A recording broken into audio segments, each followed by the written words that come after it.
Good morning students. आज का हमारा टॉपिक है properties and merits of modern periodic table.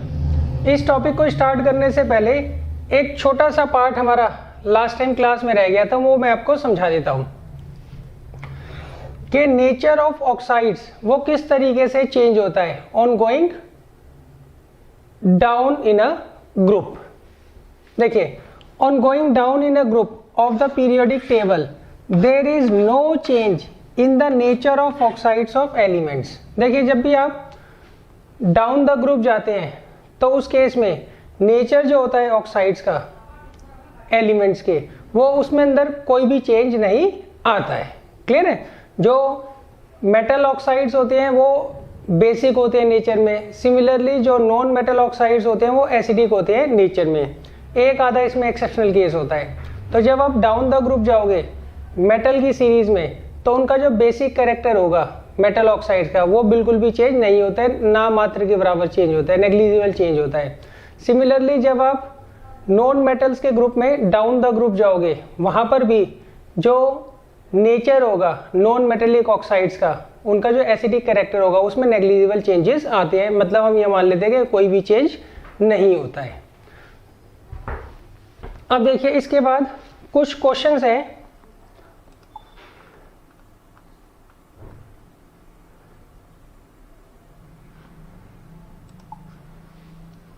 सबसे पहला क्वेश्चन है the position of 3 elements A B and C in the periodic table are shown here. यहाँ पर हमें तीन, एक तो ग्रुप 16 दे रखा है, ग्रुप 17 दे रखा है। यहाँ पर हमें 3 एलिमेंट्स के बारे में इन्होंने बताया, ए सी और बी के बारे में। अब इन्होंने पूछा है state whether A is metal और नॉन मेटल। जो 17 ग्रुप होता है वो किसका होता है? वो नॉन मेटल्स का होता है। डेट मीन्स ए जो है वो क्या होगा? नॉन मेटल होगा। बी में उन्होंने पूछा है state whether C is more reactive और लेस रिएक्टिव देन ए। अब हमें ये बताना है सी और ए में कौन सा ज़्यादा रिएक्टिव होगा, सी और ए में कौन सा ज़्यादा रिएक्टिव होगा। तो देखिए, 17 ग्रुप जो है ये नॉन मेटल का ग्रुप है और नॉन मेटल का जो ग्रुप होता है उसमें जब आप डाउन द ग्रुप जाते हो तो आपको उसमें ये चेक करना है उसकी रिएक्टिविटी बढ़ती है या घटती है। उसी के अकॉर्डिंग हम ए और सी को डिसाइड करेंगे इनमें कौन सा ज़्यादा रिएक्टिव और कौन सा कम रिएक्टिव होगा। तो देखिए, रिएक्टिविटी का मतलब क्या होता है? अगर मेटल है तो वो कितनी आसानी से इलेक्ट्रॉन लूज करता है, अगर नॉन मेटल है तो वो कितनी आसानी से इलेक्ट्रॉन को क्या करता है? गेन करता है। तो देखिए, जब भी आप डाउन द ग्रुप जाते हो तो नंबर ऑफ शेल्स जो होती है वो इंक्रीज होती है। नंबर ऑफ शेल्स इंक्रीज होने से क्या होता है? एटम का साइज बढ़ता है। एटम का साइज बढ़ने से होता क्या है? जो लास्ट का इलेक्ट्रॉन होता है, आउटर मोस्ट शेल में जो इलेक्ट्रॉन होता है उसका डिस्टेंस जो होता है न्यूक्लियस से वो बढ़ जाता है। तो इस कारण उसके ऊपर जो फोर्स ऑफ अट्रैक्शन लग रही थी प्रोटॉन्स की, वो क्या होती है? धीरे धीरे वीक होती है। तो इस कारण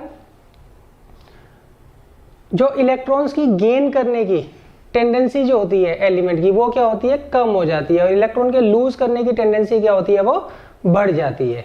क्लियर है? तो इसलिए जब भी आप डाउन द ग्रुप जाते हो एटम का जो साइज होगा वो बढ़ेगा। एटम का साइज बढ़ने के कारण क्या होता है? एटम जो होता है अनस्टेबल होता है और जो एटम अनस्टेबल होगा वो दूसरे से इलेक्ट्रॉन्स को जो है इजीली नहीं ले पाएगा। क्लियर है? हाँ, वो लूज तो इजीली कर देता है मगर गेन करने में उसको क्या होती है? दिक्कत होती है। इसलिए जब भी आप डाउन द ग्रुप जाओगे किसमें? नॉन मेटल्स के अंदर, तो रिएक्टिविटी क्या होती है? कम होती है। तो इसमें ए और सी में ए जो होगा वो ज़्यादा रिएक्टिव होगा। अच्छा, अगर मान लीजिए मेटल वाला ग्रुप होता, मेटल वाले ग्रुप में क्या होता है? डाउन द ग्रुप जब आप जाओगे तो साइज जो होगा एटम का इंक्रीज होगा due to extra number of shells. सही है? वहां पर क्या होता है? जब आप डाउन द ग्रुप जाओगे, चाहे मेटल्स में जाओ चाहे नॉन मेटल्स में जाओ, जो नंबर ऑफ शेल्स होती है वो इंक्रीज होती है। नंबर ऑफ शेल्स इंक्रीज होने के कारण क्या होता है? एटम जो होता है उसका साइज बढ़ जाता है और वो अनस्टेबल हो जाता है। और जब वो अनस्टेबल होगा तो उसको इलेक्ट्रॉन गेन करने में दिक्कत आती है मगर इलेक्ट्रॉन लूज करने में उसको आसानी रहती है। तो अगर ये मेटल का केस होता तो उस केस में डाउन द ग्रुप रिएक्टिविटी क्या होती है? बढ़ती है। मगर ये नॉन मेटल का केस है इसलिए यहाँ पर ए जो है ज़्यादा रिएक्टिव होगा, सी जो है वो कम रिएक्टिव होगा।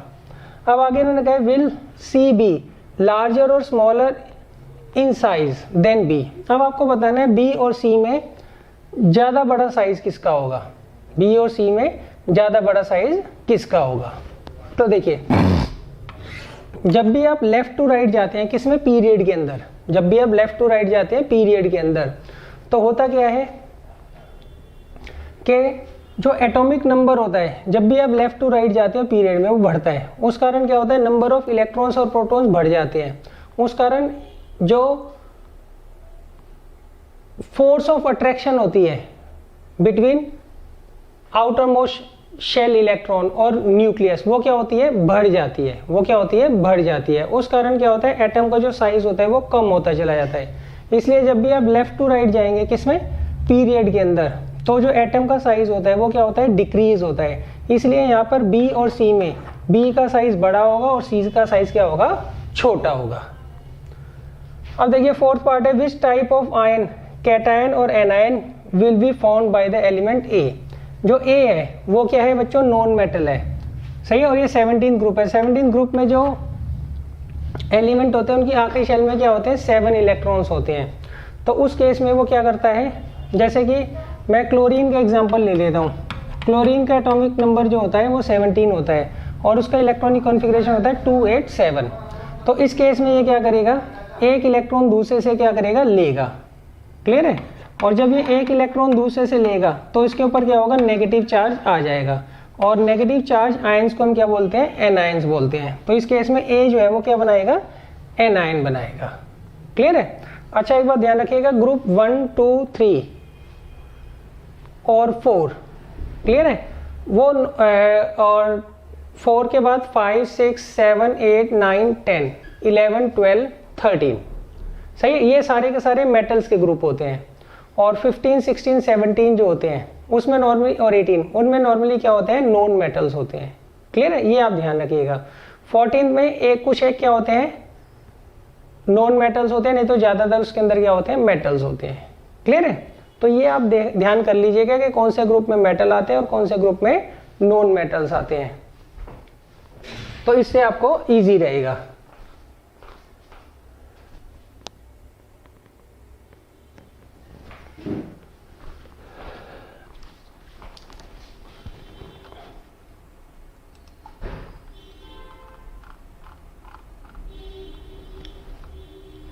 देखिए अब नेक्स्ट क्वेश्चन है,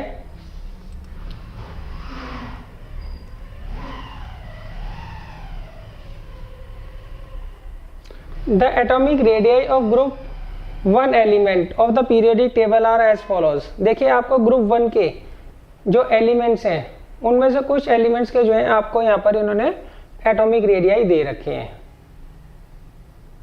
अच्छा अब इन्होंने पूछा गया arrange these elements in increasing order of their atomic radii. हमें क्या करना है, इनको इंक्रीजिंग ऑर्डर में अरेंज करना है according to their atomic radii in a vertical column. Second, which element has the smallest और लार्जेस्ट एटम। आपको बताना है कौन सा एलिमेंट का जो एटम होगा वो बड़ा होगा और कौन सा सबसे छोटा होगा। आगे, from this data infer how the size of the element vary as we go down in a group. और फिर आपको ये देख कर बताना है इस डाटा से कि जब आप डाउन द ग्रुप जाते हो तो एटॉमिक रेडियस जो होता है वो किस हिसाब से चेंज होता है।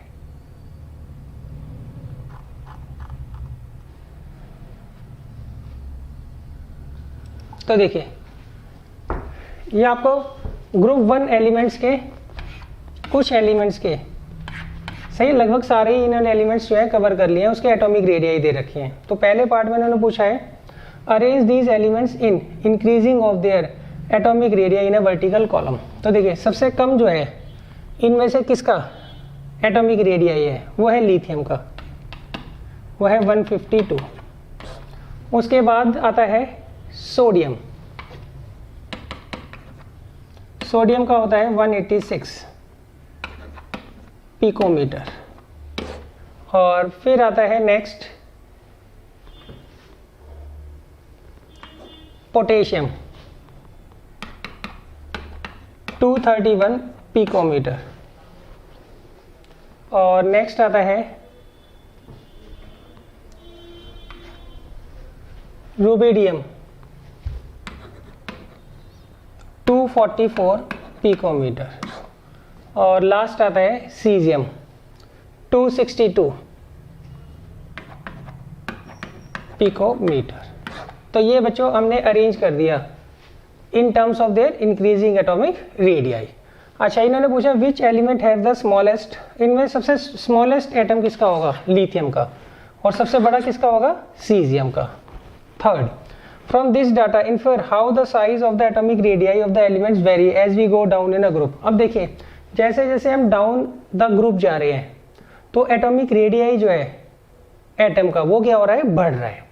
एटॉमिक रेडियाई क्या हो रहा है, वो बढ़ रहा है। इसके पीछे अगर वो लॉजिक पूछते हैं तो आप ये लिखेंगे as we go down in a group number of shells जो होती है वो इंक्रीज हो जाती है। नंबर ऑफ शेल्स के इंक्रीज होने के कारण क्या होता है, एटम का जो साइज है वो भी बढ़ जाता है।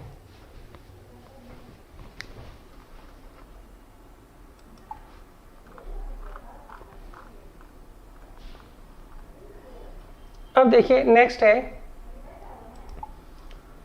Sample problem 3। इसमें मैंने कहा element X forms a chloride with formula XCl2 which is a solid with high melting point. X would be most likely to be the same group of the periodic table as। देखिए इसमें मैंने कहा आपको एक element X दे रखा है, वो जब क्लोरीन के साथ रिएक्ट करता है तो वो ये फार्मूला बनाता है XCl2।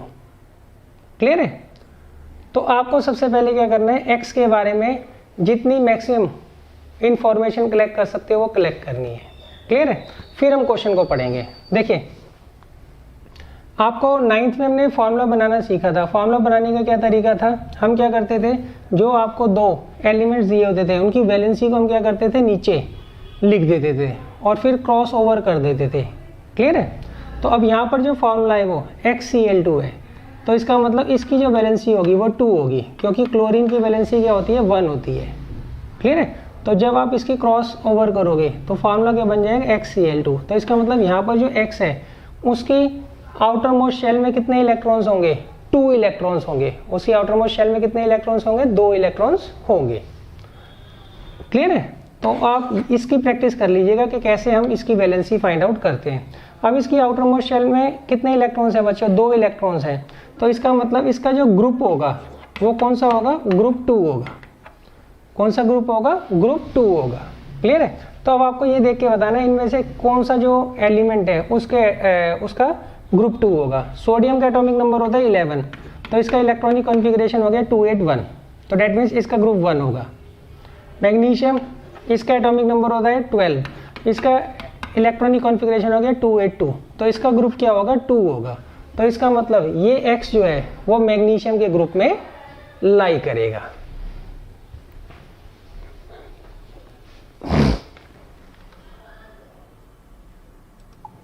क्लियर है? आप एक बात ध्यान रखिए, एक ग्रुप में जितने भी एलिमेंट्स आते हैं उन सब का जो वैलेंस इलेक्ट्रॉन्स होते हैं, नंबर ऑफ वैलेंस इलेक्ट्रॉन्स हमेशा क्या होते हैं, सेम होते हैं। अब देखिए इसके बाद है सैंपल प्रॉब्लम 4। इसमें मैंने कार्बन का जो एटॉमिक नंबर होता है वो होता है 6 और सिलिकॉन का एटॉमिक नंबर होता है 14। सही है? ये दोनों के दोनों क्या होते हैं, सेम ग्रुप के अंदर आते हैं पीरियोडिक टेबल में। Give the electronic arrangement of the carbon and silicon atoms and state the group in which these 2 lies. तो देखिए कार्बन का इलेक्ट्रॉनिक कॉन्फ़िगरेशन आप कैसे निकालोगे, इसकी पहली शेल में तो 2 इलेक्ट्रॉन होते हैं, दूसरी शेल में कितने होते हैं, 4 इलेक्ट्रॉन्स होते हैं। वाइल जो सिलिकॉन है इसकी पहली शेल में 2 इलेक्ट्रॉन्स होते हैं, दूसरी में 8 और तीसरी में 4 इलेक्ट्रॉन होते हैं। क्लियर है? तो इस केस में देखिए इन दोनों की आउटर मोस्ट शेल में कितने इलेक्ट्रॉन्स हैं, 4 इलेक्ट्रॉन्स हैं। तो इसलिए इसका जो ग्रुप होगा वो कौन सा होगा बच्चों, 14th ग्रुप होगा। अगर किसी की आउटर मोस्ट शेल में 1 इलेक्ट्रॉन होता है तो वो फर्स्ट ग्रुप में होता है, किसी की आउटर मोस्ट शेल में 2 इलेक्ट्रॉन्स होते हैं वो सेकंड ग्रुप में होता है, अगर किसी की आउटर मोस्ट शेल में इलेक्ट्रॉन 3 होते हैं तो वो 13th ग्रुप में होता है, अगर 4 होते हैं तो 14th ग्रुप में होता है। तो इसका मतलब इन दोनों का जो ग्रुप होगा वो कौन सा होगा, 14th होगा।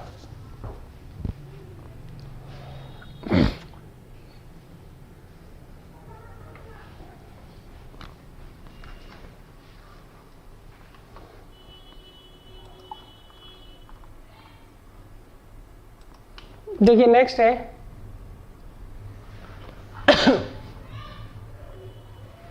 Sample problem 5। Name the 2 elements you would expect to show chemical reaction similar to magnesium.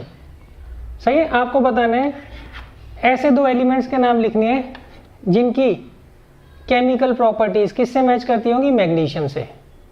Clear है? अच्छा, अब देखिए जब भी हम डाउन द ग्रुप जाते हैं, तो जितने भी एलिमेंट्स आएंगे वो क्या करेंगे, सिमिलर केमिकल प्रॉपर्टीज क्या करते हैं, शो करते हैं। तो इस हिसाब से मैग्नीशियम के ग्रुप में जो जो एलिमेंट्स आएंगे उनकी जो केमिकल प्रॉपर्टीज होंगी वो किसकी तरह होंगी, वो मैग्नीशियम की तरह ही होंगी। तो देखिए मैग्नीशियम का ग्रुप कौन सा होता है बच्चों, मैग्नीशियम का ग्रुप होता है 2। क्लियर है? क्योंकि इसकी आउटरमोस्ट शेल में कितने इलेक्ट्रॉन्स होते हैं, 2 इलेक्ट्रॉन्स होते हैं। तो इससे सिमिलर इस ग्रुप में कौन कौन से एलिमेंट्स आते हैं, एक तो आता है बेरिलियम और एक आता है कैल्शियम। क्यों? इन दोनों की आउटरमोस्ट शेल में कितने होते हैं, 2 इलेक्ट्रॉन्स होते हैं। इसका इलेक्ट्रॉनिक कन्फिगरेशन 2,2 होता है और इसका होता है 2,8,8,2। तो इन दोनों की जो केमिकल प्रॉपर्टीज होंगी वो मैग्नीशियम से मैच करेंगी।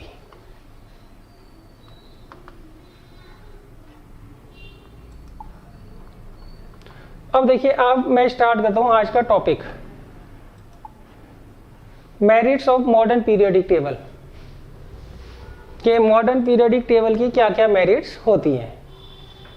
तो देखिए सबसे पहला, the modern periodic table is based on the atomic numbers of the element which is the most fundamental property of the element. देखिए सबसे पहली मेरिट इसकी ये थी कि ये एटॉमिक नंबर के ऊपर बेस है, जबकि इससे पहले जितने भी क्लासिफिकेशंस है वो सारे के सारे क्या थे, एटॉमिक मास के ऊपर बेस थे। और एटॉमिक मास जो होता है वो फिजिकल प्रॉपर्टीज, एटॉमिक मास जो होता है वो फिजिकल प्रॉपर्टीज को क्या करता है, डिस्क्राइब करता है किसी भी एलिमेंट के। वाइल एटॉमिक नंबर जो होता है वो केमिकल प्रॉपर्टीज जो है वो डिफाइन करता है किसी भी एलिमेंट की। तो डेट मीन्स जो एटॉमिक नंबर है ये मोर फंडामेंटल प्रॉपर्टी है किसकी, एलिमेंट्स की। इसलिए जो मॉडर्न पीरियोडिक टेबल में है उसमें हमने सारे के सारे एलिमेंट्स को on the basis of their atomic number क्या किया है, अरेंज किया है।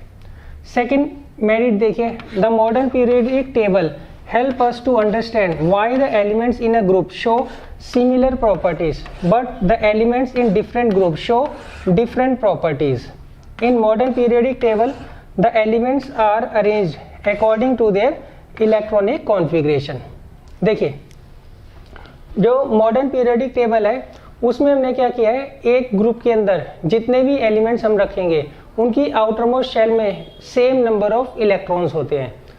क्लियर है? उस कारण क्या होता है, हमें ये पता लगता है कि एक ग्रुप के अंदर जितने भी एलिमेंट्स आएंगे वो सिमिलर केमिकल प्रॉपर्टीज की शो करते हैं। क्यों? उनमें number of valence electron same है, इसलिए वो एक जैसी केमिकल प्रॉपर्टीज को क्या करते हैं, शो करते हैं।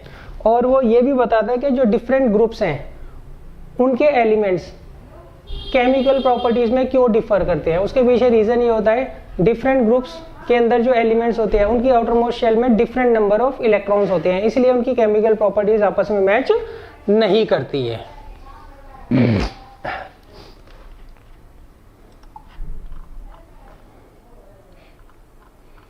देखिए थर्ड है, the modern periodic table explains the reason for periodicity in properties of elements. देखिए मॉडर्न पीरियोडिक टेबल ये भी एक्सप्लेन करता है कि वाई एक फिक्स इंटरवल के बाद जो केमिकल प्रॉपर्टीज होती है एलिमेंट्स की वो क्या करती है, अपने आप को रिपीट करती हैं। The modern periodic table relates the periodicity in the elements, periodicity in properties of elements to the periodicity in their electronic configuration. देखिए जो मॉडर्न पीरियोडिक टेबल है ये आपको ये भी एक्सप्लेन करता है कि जो एलिमेंट्स एक फिक्स इंटरवल के बाद अपनी प्रॉपर्टीज को क्यों रिपीट करते हैं। उसके पीछे रीजन ये होता है, एक फिक्स इंटरवल के बाद जो आउटर मोस्ट शेल में इलेक्ट्रॉन्स होते हैं वो क्या होते हैं, सेम हो जाते हैं। क्लियर है? तो इसलिए उनकी जो प्रॉपर्टीज हैं वो आफ्टर फिक्स इंटरवल के बाद क्या होती है, रिपीट करती है।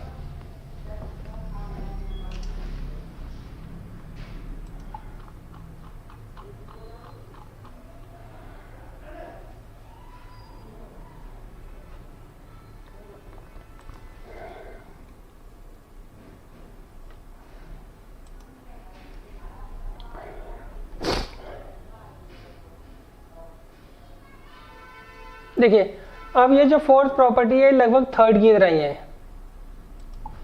इसमें the modern periodic table tell us why the properties of the elements are repeated after 2, 8, 18 and 32 elements. देखिए जो मॉडर्न पीरियोडिक टेबल है वो आपको ये भी एक्सप्लेन करती है कि कई बार पहली बार क्या होता है, जो प्रॉपर्टी होती है वो 2 एलिमेंट्स के बाद क्या करती है, रिपीट करती है, फिर 8 एलिमेंट्स के बाद रिपीट करती है, फिर 18 एलिमेंट्स के बाद क्या करती है, कुछ इंटरवल्स के बाद 18 एलिमेंट्स के बाद अपने आप को क्या करती है, रिपीट करती है, और कुछ इंटरवल के बाद वो क्या करती है 32 एलिमेंट्स के बाद क्या करती है, अपने आप को रिपीट करती है।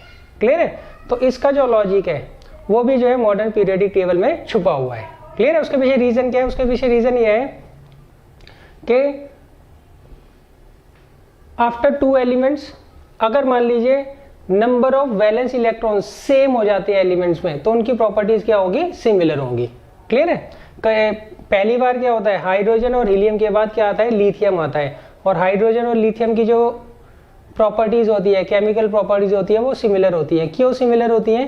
क्योंकि उनकी आउटर मोस्ट शेल में same number of valence electrons होते हैं। सही है? तो कई बार प्रॉपर्टी 2 एलिमेंट के बाद रिपीट होती है, कई बार 8 के बाद होती है, कई बार 18 के बाद होती है, कई बार 32 के बाद होती है। तो इसका जो लॉजिक है वो भी जो है मॉडर्न पीरियोडिक टेबल में दिया हुआ है। तो ये सारी की सारी जो है इसकी मेरिट्स हैं जो हम अभी पढ़ रहे हैं।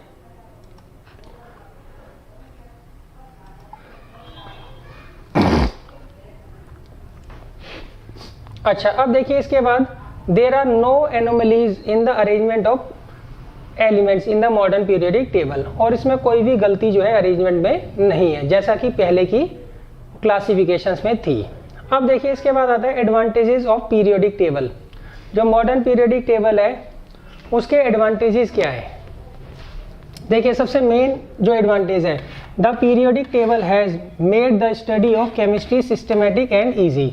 इस कारण क्या हुआ है, केमिस्ट्री की जो स्टडी है वो सिस्टमेटिक और ईजी हो गई है। It acts as an aid to memory. In the periodic table और the elements have been divided into few groups. इसमें हमने क्या किया, जितने भी एलिमेंट्स हैं उनको कुछ ग्रुप्स में डिवाइड कर दिया है, और हर ग्रुप के अंदर जितने भी एलिमेंट्स होते हैं वो क्या करते हैं, सिमिलर केमिकल प्रॉपर्टीज को क्या करते हैं, शो करते हैं।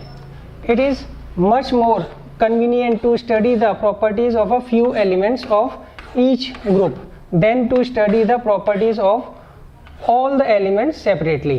देखिए अब मॉडर्न पीरियोडिक टेबल जो है इसने केमिस्ट्री की जो स्टडी है उसको सिस्टमेटिक और काफ़ी इजी बना दिया है। इसमें हम क्या करते हैं, सारे के सारे एलिमेंट्स को क्या करते हैं, कुछ ग्रुप्स के अंदर 18 ग्रुप्स के अंदर हम क्या करते हैं, डिवाइड कर देते हैं। हर ग्रुप के अंदर जितने भी एलिमेंट्स होंगे उन सब की केमिकल प्रॉपर्टीज़ क्या होंगी, सेम होंगी। केमिकल प्रॉपर्टीज़ क्या होंगी, सेम होगी। तो उस केस में हम क्या करेंगे, सबसे पहले ग्रुप की प्रॉपर्टीज़ को याद करेंगे और उस ग्रुप के अंदर आने वाले एलिमेंट्स को याद करेंगे। उससे हम क्या करते हैं, सारे के सारे एलिमेंट्स की प्रॉपर्टीज़ को पढ़ लेते हैं, अंडरस्टैंड कर लेते हैं। आगे, it is easier to remember the properties of an element if its position in the periodic table is known. अब देखिए मॉडर्न पीरियोडिक टेबल इस तरीके से बनी है कि अगर आपको ये पता है कि कोई पर्टिकुलर एलिमेंट कौन से पीरियड और कौन से ग्रुप में आता है तो उससे आप जो है उसकी करेक्टली प्रॉपर्टीज को जो है वो प्रिडिक्ट कर सकते हैं। बस आपको इसके लिए उसकी पोजीशन पता होनी चाहिए कि वो कौन से ग्रुप और कौन से पीरियड में आता है। देखिए, the type of compounds found by an element can be predicted by knowing its position in the periodic table. अच्छा, जो गिवन एलिमेंट्स है वो किस तरह के कंपाउंड बनाएगा और उसके कंपाउंड्स की प्रॉपर्टीज क्या होंगी वो भी आप जो है उसकी पोजीशन को देखकर बता सकते हैं।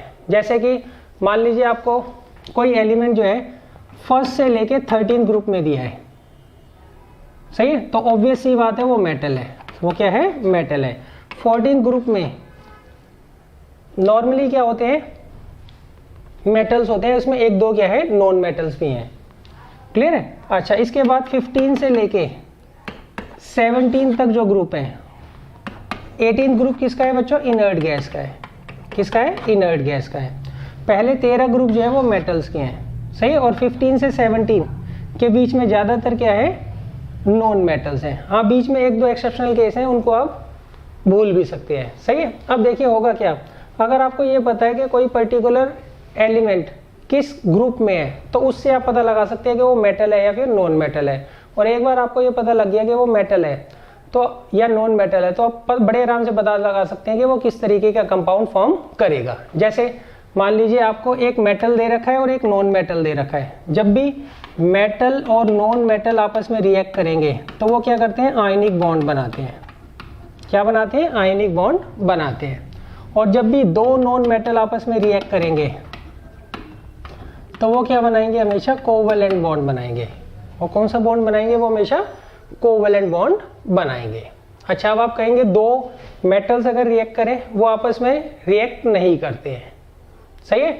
अगर मान लीजिए एक मेटल है और एक नॉन मेटल है, वो आप पोजीशन देखकर बता देंगे एलिमेंट की, तो वो आपस में आयनिक बॉन्ड बनाएंगे। और अगर मान लीजिए दो नॉन मेटल्स आपको दे रखे हैं तो वो क्या बनाएंगे, आपस में कोवैलेंट बॉन्ड बनाएंगे। तो इस तरीके से अगर आपको पोजीशन पता है एलिमेंट की तो आप ये भी प्रिडिक्ट कर सकते हैं वो किस तरह के बॉन्ड बनाएगा। अच्छा, अब देखिए फोर्थ इसकी जो प्रॉपर्टी है, a periodic table chart is used as a teaching aid in chemistry in schools and colleges. अब देखिए जो मॉडर्न पीरियोडिक चार्ट है उसको हम लोग क्या करते हैं, टीचर लोग क्या करते हैं, यूज करते हैं टू, इन चार्ट्स को हम क्या करते हैं, पढ़ाने के लिए क्या करते हैं, यूज करते हैं। क्यों, उस चार्ट को हम क्या करेंगे, प्लेस कर देंगे क्लास के अंदर, तो उससे बच्चे जो हैं बड़े इजीली जो है पोजीशन जो है चेक कर सकते हैं कि कौन सा एलिमेंट कौन से ग्रुप और कौन से पीरियड में प्लेस करता है। और उसके अकॉर्डिंग हम क्या कर सकते हैं, उसकी प्रॉपर्टीज को क्या कर सकते हैं, डिफाइन कर सकते हैं। अब देखिए मॉडर्न पीरियोडिक टेबल के ऊपर कुछ ऑब्जेक्टिव क्वेश्चंस आते हैं, तो उनके लिए आपको कुछ पॉइंट्स को जो है याद करना जरूरी है। तो सबसे पहला पॉइंट है कि आप पीरियड कैसे फाइंड आउट करते हैं। आपको एक एलिमेंट दे रखा है, आप उसमें देख लीजिए उसका इलेक्ट्रॉनिक कॉन्फ़िगरेशन क्या है। इलेक्ट्रॉनिक कॉन्फ़िगरेशन से आपको ये पता लग जाएगा कि उसमें कितनी नंबर ऑफ शेल्स हैं। जितनी नंबर ऑफ शेल्स होती हैं उतना उसका क्या होता है, पीरियड होता है। जैसे मान लीजिए सोडियम है, सोडियम का इलेक्ट्रॉनिक कॉन्फ़िगरेशन होता है 281, तो इसमें कितनी शेल्स हैं बच्चों, 3 शेल्स हैं, तो इसका मतलब इसका थर्ड पीरियड होगा। इसका कौन सा होगा, थर्ड पीरियड होगा। क्लियर है। अच्छा, सेकंड पॉइंट है, if two elements have the same valence shell then they belongs to the same group. अब अगर मान लीजिए आपको दो एलिमेंट्स दे रखे हैं, उनकी आखिरी शेल में सेम नंबर ऑफ इलेक्ट्रॉन्स हैं, तो इसका मतलब वो सेम ग्रुप में लाई करेंगे।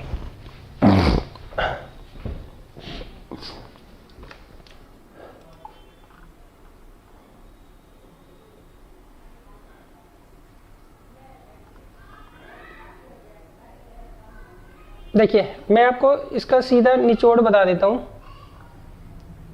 ऐसे काफी मुश्किल हो जाएगा। देखिए सबसे पहला पॉइंट है, अगर मान लीजिए आपको पीरियड फाइंड आउट करना है तो उसके लिए हम क्या करते हैं, नंबर ऑफ शेल्स गिनते हैं। जितनी नंबर ऑफ शेल्स है उतना क्या होगा, उसका पीरियड होगा। सेकंड, अगर मान लीजिए दो एलिमेंट्स आपको दे रखे हैं, उनमें सेम नंबर ऑफ शेल्स हैं, तो इसका मतलब वो सेम पीरियड में होंगे। वो क्या होंगे, सेम पीरियड के अंदर होंगे। क्लियर है। जैसे मान लीजिए आपको पहले जो है एलिमेंट दे रखा है सोडियम, सोडियम का इलेक्ट्रॉनिक कॉन्फ़िगरेशन होता है 281, तो इसमें कितनी शेल्स हैं, 3 शेल्स हैं, तो इसका मतलब ये थर्ड पीरियड में होगा। ये किस में होगा, थर्ड पीरियड में होगा। अच्छा, सेकंड देखिए, मान लीजिए आपको सोडियम और मैग्नीशियम दे रखा है। सोडियम का इलेक्ट्रॉनिक कॉन्फ़िगरेशन होता है 281, मैग्नीशियम का होता है 282। तो यहाँ पे देखिए, यहाँ पे भी 3 number of, total number of shells कितनी है, 3 है। यहाँ पे भी कितनी शेल्स हैं, 3 है। तो इसका मतलब इनका सेम पीरियड होगा। इनका क्या होगा, सेम पीरियड होगा। अच्छा, अब नेक्स्ट देखिए, अगर किसी की आउटर मोस्ट शेल में 1 इलेक्ट्रॉन है तो वो फर्स्ट ग्रुप में होगा। किसी की आउटर मोस्ट शेल में 2 इलेक्ट्रॉन है तो वो सेकेंड ग्रुप में होगा। अगर किसी की आउटर मोस्ट शेल में 3 इलेक्ट्रॉन है तो वो 13th ग्रुप में होगा। अगर किसी की आउटर मोस्ट शेल में 4 इलेक्ट्रॉन्स है तो वो 14th ग्रुप में होगा। किसी की आउटर मोस्ट शेल में 5 इलेक्ट्रॉन्स हैं तो वो 15th ग्रुप में होगा। किसी की आउटर मोस्ट शेल में 6 इलेक्ट्रॉन्स है तो वो 16th ग्रुप में होगा, और 7 है तो 17th ग्रुप में होगा। और अगर मान लीजिए उसकी आउटर मोस्ट शेल कंप्लीट है तो वो कौन से ग्रुप में होगा, वो 18th ग्रुप में होगा।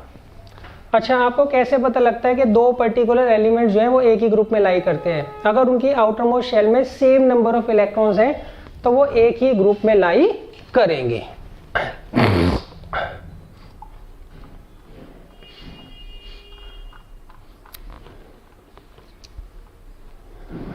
अब देखिए यहाँ पर आपको कुछ सैंपल प्रॉब्लम्स दे रखी हैं, उनको हम पहले डिस्कस कर लेते हैं। देखिए यहाँ पे इन्होंने कहा है which of the following belong to the same period and same group. आपको बताना है ए बी सी में से कौन सा सेम पीरियड में होगा और कौन सा सेम ग्रुप में होगा। तो देखिए ए जो है इसका इलेक्ट्रॉनिक कॉन्फ़िगरेशन 2 ही होगा, सही है, और बी जो है इसका इलेक्ट्रॉनिक कॉन्फ़िगरेशन क्या होगा 2,8, और सी जो है इसका इलेक्ट्रॉनिक कॉन्फ़िगरेशन होगा 2,3। क्लियर है। अच्छा, अब देखिए इसकी आउटर मोस्ट शेल में 2 इलेक्ट्रॉन्स हैं, मगर इसका जो ग्रुप होगा वो 2 नहीं होगा। उसके पीछे रीज़न क्या है?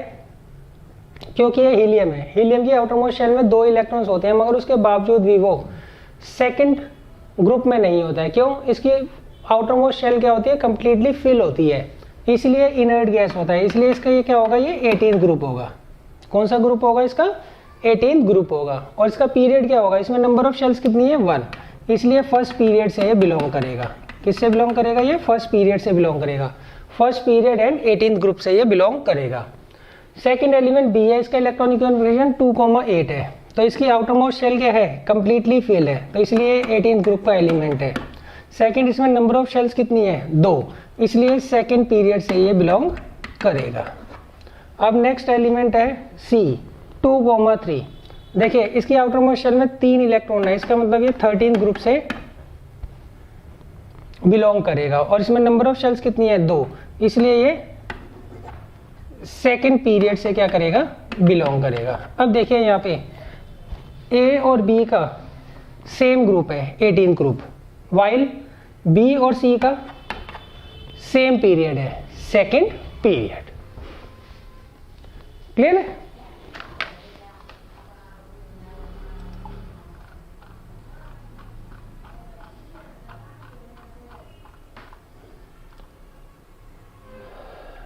अब देखिए इसके बाद आता है सैंपल प्रॉब्लम 2।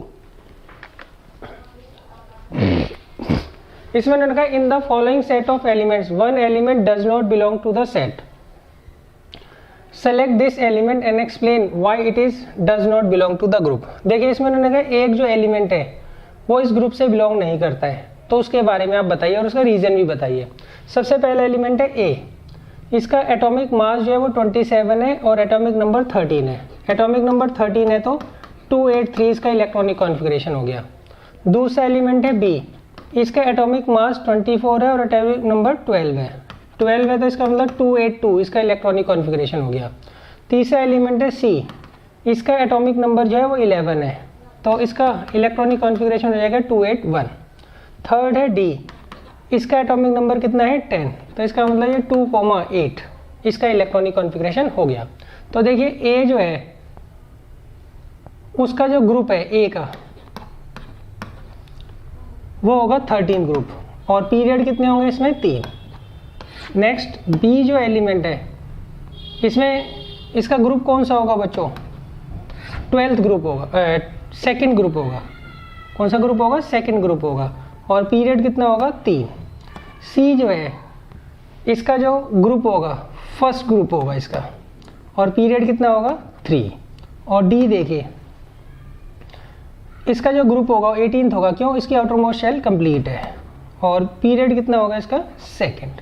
तो देखिए यहाँ पे जो डी है ये क्या है, इस सही सेट से बिलोंग नहीं करता है। क्यों बिलोंग नहीं करता है, क्योंकि ए बी और सी इन तीनों का थर्ड पीरियड है, वाइल डी जो है इसका कौन सा पीरियड है बच्चों, इसका सेकंड पीरियड है। तो यहाँ पे डी जो है वो ऑड एलिमेंट है, डी जो है वो इस सेट से बिलोंग नहीं करता है।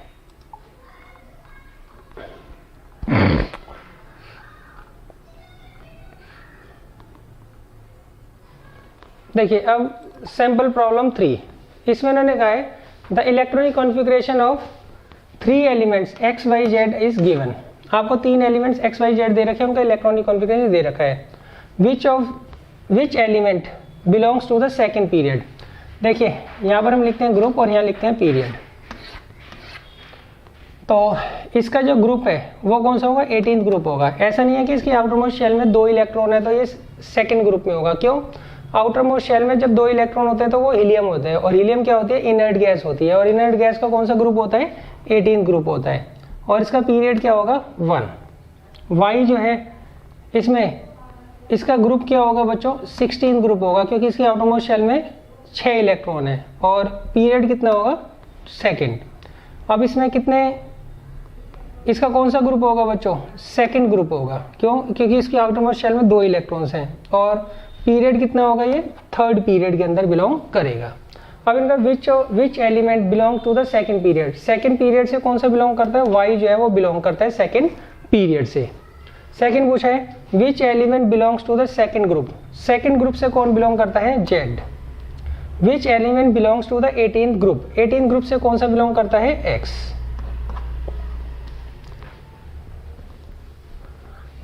तो बच्चों इनका जो फंडामेंटल है कि आपको किस तरीके से ग्रुप और पीरियड डिसाइड करना है, उसकी आप प्रैक्टिस कर लीजिएगा। अब देखिए सैंपल प्रॉब्लम 4, इसमें उन्होंने कहा the atomic number of 3 elements A B C are given below. यहां पर आपको 3 एलिमेंट्स ए बी और सी दे रखे हैं, उनका एटॉमिक नंबर आपको गिवन है। आगे पूछा giving reason state which 2 elements will show similar chemical properties, इनमें से कौन से 2 एलिमेंट्स जो है सिमिलर केमिकल प्रॉपर्टीज शो करेंगे। देखिए एक ग्रुप में जितने भी एलिमेंट्स आते हैं वो सिमिलर केमिकल प्रॉपर्टीज को क्या करते हैं, शो करते हैं, और एक ग्रुप में हम कैसे डिसाइड करेंगे कि कौन से एलिमेंट्स आएंगे, उनके same number of valence electrons होने चाहिए। तो उसके लिए हम इलेक्ट्रॉनिक कॉन्फ़िगरेशन देखते हैं। इसका इलेक्ट्रॉनिक कॉन्फ़िगरेशन आएगा 2,1, इसका आएगा 2,7 और इसका आएगा 2,8,1। तो यहाँ पर देखिए ए और सी जो है दोनों के दोनों ग्रुप 1 में बिलोंग करेंगे। जब ये दोनों सेम ग्रुप में बिलोंग कर रहे हैं तो इसका मतलब ये सिमिलर केमिकल प्रॉपर्टीज को भी क्या करेंगे, शो करेंगे। एक ग्रुप में जितने भी एलिमेंट्स होते हैं वो हमेशा सिमिलर केमिकल प्रॉपर्टीज क्या करते हैं, शो करते हैं। अब देखिए इसके बाद आता है सैंपल प्रॉब्लम 5, इसमें उन्होंने कहा the electronic configuration of an element x. आपको एक एलिमेंट एक्स दे रखा है, उसका इलेक्ट्रॉनिक कॉन्फ़िगरेशन आपको गिवन है 2,8,6। What is the group number, आपका इसका ग्रुप बताना है। तो ग्रुप कौन सा होगा बच्चों, इसकी आखिरी शेल में 6 इलेक्ट्रॉन है, तो इसका मतलब ये 16th ग्रुप से बिलोंग करेगा। Second what is the period number, इसका पीरियड नंबर क्या होगा, इसमें टोटल नंबर ऑफ शेल्स कितनी है, 3, तो ये थर्ड पीरियड से बिलोंग करेगा। Next what is the number of valence electrons in an atom of x, इसमें नंबर ऑफ वैलेंस इलेक्ट्रॉन्स क्या होंगे, 6। वैलेंस इलेक्ट्रॉन्स मतलब आखिरी शेल में कितने इलेक्ट्रॉन्स होंगे। What is the valency of x, x की वैलेंसी क्या होगी, 2। क्लियर है, वैलेंसी का मतलब क्या होता है, कितने इलेक्ट्रॉन्स वो ले, दे या शेयर करे, ताकि उसका जो इलेक्ट्रॉनिक कॉन्फ़िगरेशन है वो नियरेस्ट नोबेल गैस जैसा हो जाए।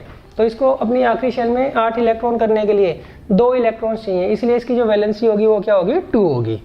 इज इट अ मेटल और अ नॉन मेटल, इसकी आखिरी शेल में 6 इलेक्ट्रॉन्स हैं, तो इसका मतलब ये नॉन मेटल होगा। क्या होगा, नॉन मेटल होगा। मेटल्स के आखिरी शेल में नॉर्मली 1, 2 या 3 इलेक्ट्रॉन्स होते हैं, और नॉन मेटल्स की आखिरी शेल में नॉर्मली 5, 6, 7 इलेक्ट्रॉन्स होते हैं, या फिर उनकी आउटर मोस्ट शेल क्या होती है, कंप्लीटली फिल होती है। सही है। और जो 4 वाले होते हैं वो नॉर्मली क्या होते हैं, मेटल्स ही होते हैं, मगर उसमें नॉन मेटल्स भी आ जाते हैं। क्लियर है।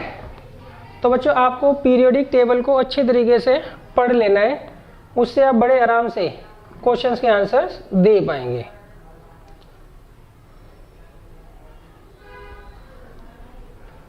अब देखिए नेक्स्ट है सैंपल प्रॉब्लम 6, इसमें मैंने कहा है an element A belongs to the third period. एक आपको एलिमेंट ए दे रखा है, वो थर्ड पीरियड से बिलोंग करता है, एन ग्रुप 1 से।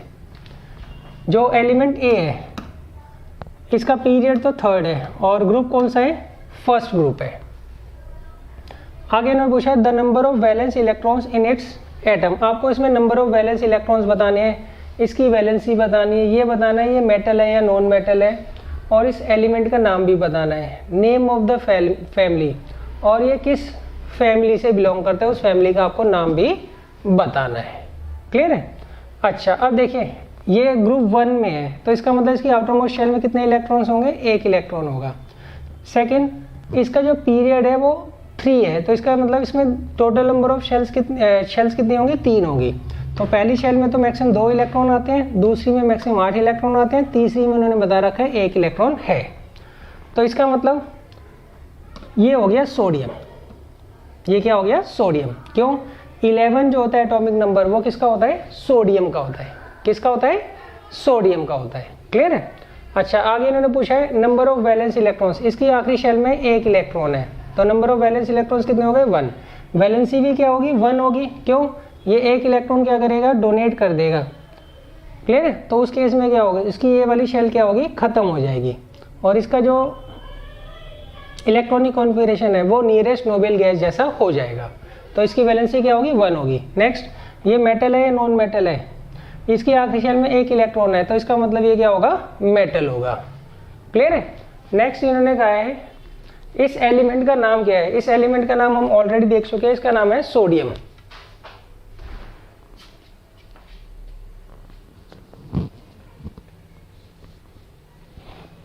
और लास्ट पार्ट है ये किस ग्रुप से बिलोंग करता है, उस ग्रुप का हमें क्या करता है? नाम बताना है, और इस ग्रुप का नाम होता है एल्कली मेटल ग्रुप। क्या होता है बच्चों? Alkali metal group.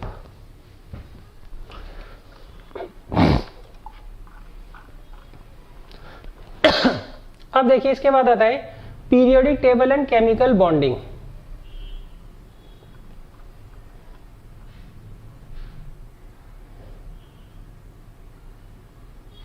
तो देखिए आप पीरियोडिक टेबल में पोजीशन को देखकर किस तरीके से प्रिडिक्ट करेंगे कि वो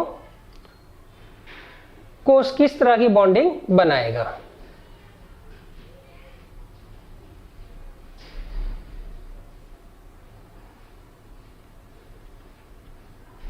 तो देखिए इसके लिए आप कुछ पॉइंट्स देख लीजिए। Out of groups 1 and 2 and 13 to 17 of normal elements, group 1 and 2, 1,2 and 13 are of metals। देखिए जितने भी ग्रुप है हमारे पास 18 ग्रुप हैं टोटल, उसमें से हमें ग्रुप 1, 2 और 13 से लेके 17 इनका ही हमें क्या करना है? पता करना है। बीच में जो 3rd से लेके 12th तक ग्रुप है वो ट्रांजिशनल एलिमेंट्स का ग्रुप होता है, उनके बारे में हमें 10th क्लास में स्टडी नहीं करना है। सही है? तो जितने भी ग्रुप हमारे कोर्स में है उनमें से जो ग्रुप 1 के एलिमेंट्स होते हैं, ग्रुप 2 के एलिमेंट्स होते हैं, और ग्रुप 13 के जो एलिमेंट्स होते हैं वो क्या होते हैं? सारे के सारे मेटल्स होते हैं, और ये क्या होते हैं? हमेशा लेफ्ट साइड में पीरियोडिक टेबल के होंगे। ऑन द अदर हैंड जो ग्रुप 14, 15, 16 और 17 के अंदर जो एलिमेंट्स होते हैं ये हमेशा आपको राइट साइड में देखने को मिलेंगे, और ये सारे के सारे क्या होते हैं? नॉन मेटल्स होते हैं। हाँ, इसमें जो 14 ग्रुप है उसमें 1-2 एक्सेप्शनल केस हैं, वो आप देख लीजिएगा। तो जितने भी मेटल्स होते हैं वो सारे के सारे लेफ्ट साइड में होते हैं, और जितने भी नॉन मेटल्स होते हैं वो सारे के सारे क्या होते हैं? राइट साइड में होते हैं। तो एक बार आपको ये पता लग गया कि कौन सा मेटल है और कौन सा नॉन मेटल है, तो बड़े आराम से आप उनकी बॉन्डिंग में पता कर सकते हैं। मान लीजिए आपको एक मेटल दे रखा है और एक नॉन मेटल दे रखा है। मान लीजिए आपको एक मेटल दे रखा है और एक नॉन मेटल दे रखा है। मेटल जो होता है इलेक्ट्रॉन्स को लूज करते हैं, और नॉन मेटल जो होते हैं वो इलेक्ट्रॉन को गेन करते हैं। तो इसलिए इनके बीच में हमेशा क्या होगा? आयनिक बॉन्ड बनेगा। क्या बनेगा? आयनिक बॉन्ड बनेगा। क्लियर है? अगर मान लीजिए दोनों आपको नॉन मेटल्स दे रखे हैं तो उस केस में क्या होगा? इन दोनों को इलेक्ट्रॉन्स चाहिए होते हैं, तो इनमें कोई इलेक्ट्रॉन लूज तो करेगा नहीं, तो इस केस में क्या करते हैं? शेयरिंग करते हैं, और शेयरिंग से क्या बनता है? हमेशा कोवलेंट बॉन्ड बनता है। क्या बनता है बच्चों? कोवलेंट बॉन्ड बनता है। क्लियर है? तो आप ये ध्यान रखिएगा, दो नॉन मेटल्स जब भी रिएक्ट करेंगे तो वो कोवलेंट बॉन्ड बनाएंगे। एक आपको मेटल दे रखा है और एक नॉन मेटल दे रखा है, तो वो क्या करेंगे? हमेशा आयनिक बॉन्ड बनाएंगे। अच्छा, अब मेटल है या नॉन मेटल है वो आपको पीरियोडिक टेबल में जो पोजीशन होगी एलिमेंट की उसको देखकर पता लगा लोगे। अगर कोई एलिमेंट फर्स्ट ग्रुप में है, सेकंड ग्रुप में है, 13 ग्रुप में है तो वो मेटल होगा। अगर कोई एलिमेंट 14, 15, 16 और 17 ग्रुप में है तो वो क्या होगा, नॉन मेटल होगा। तो इसमें बच्चों ये पता लगाना बहुत जरूरी है कि जो एलिमेंट है वो मेटल है या नॉन मेटल है। उसके बाद आप बड़े आराम से क्वेश्चन का जवाब आंसर कर सकते हैं। देखिए अब यहाँ पर सैम्पल प्रॉब्लम 1 है। यहाँ पर इन्होंने कहा an element x belongs to first group. Element x जो है वो ग्रुप 1 से क्या करता है, बिलोंग करता है, जबकि एलिमेंट y जो है वो 17th ग्रुप से क्या करता है, बिलोंग करता है। तो इसका मतलब ये मेटल है और ये नॉन मेटल है। आगे what will be the nature of the bond, आपको बताना है किस तरीके का बॉन्ड बनाएगा। ये आयनिक बॉन्ड बनाएगा। क्या बनाएगा, आयनिक बॉन्ड बनाएगा। Give two properties of X Y. अब हमें क्या करना है, आयनिक बॉन्ड की जो प्रॉपर्टीज है इसके बारे में हमें बताना है। ये आप मेटल नॉन मेटल चैप्टर में पढ़ चुके हैं। क्लियर है? तो आप क्या करेंगे, कोई सी भी दो प्रॉपर्टीज जो है वो आयनिक बॉन्ड्स की यहां पर लिख देंगे। अब देखिए सैंपल प्रॉब्लम 2 में इन्होंने कहा an element x in a group 13। आपको एक एलिमेंट दे रखा है x, वो 13th ग्रुप में है। तो इसका मतलब इसकी आउटर मोस्ट शेल में कितने इलेक्ट्रॉन्स होंगे, 3 इलेक्ट्रॉन्स होंगे। What is the formula of its oxide, जो ऑक्सीजन होता है, सही है, उसकी आउटर मोस्ट शेल में कितने इलेक्ट्रॉन्स होते हैं, 6 इलेक्ट्रॉन्स होते हैं, इसलिए इसकी वैलेंसी क्या होती है, 2 होती है। तो x की वैलेंसी हो गई 3, ऑक्सीजन की वैलेंसी हो गई 2। अब हमें क्या करना है, जब ये आपस में रिएक्ट करेंगे तो जो कंपाउंड बनेगा उसका फार्मूला हमें डिराइव करना है। तो उसके लिए हम क्या करते हैं, क्रॉस ओवर कर देते हैं। तो इसका फार्मूला होगा X2O3। ऐसे क्रॉस ओवर कर देंगे तो उससे हमारा फार्मूला बन जाएगा। तो फार्मूला ऑफ द कंपाउंड क्या होगा, X2O3।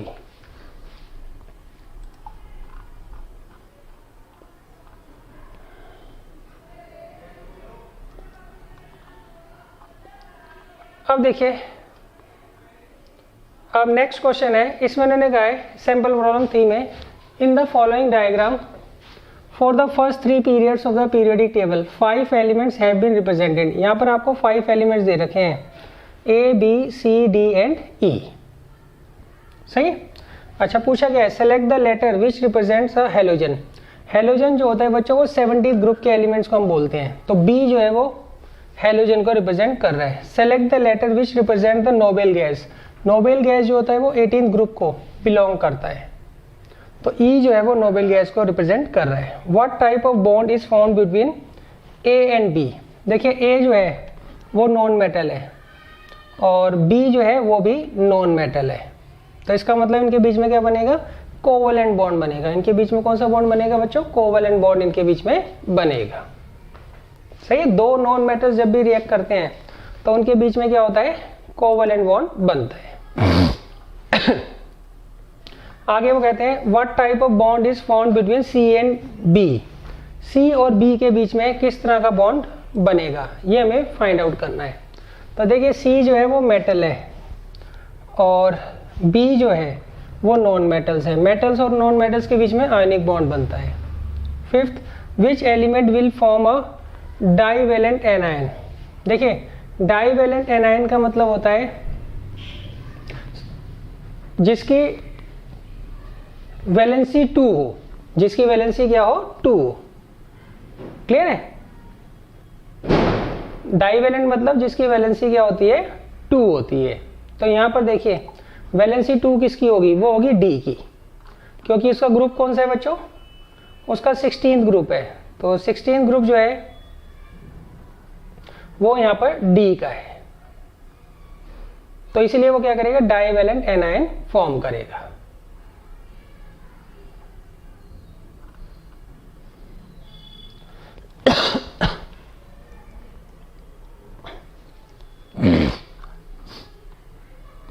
देखिए आगे है sample problem 4। The element x, y, z belongs to the group 2, 4 and 16।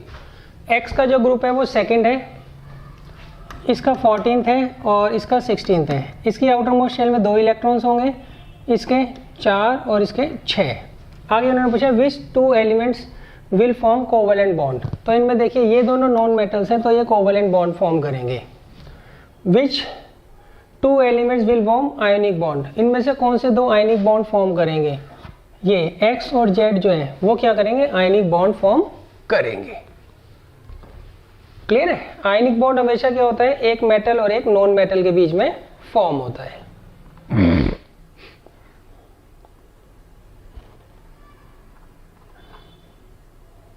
इसके बाद बच्चों ये कुछ क्वेश्चंस हैं, ये आपको करने हैं और इसमें जो भी डाउट्स हैं वो आपको मेरे से पूछ लेने हैं। Thank you.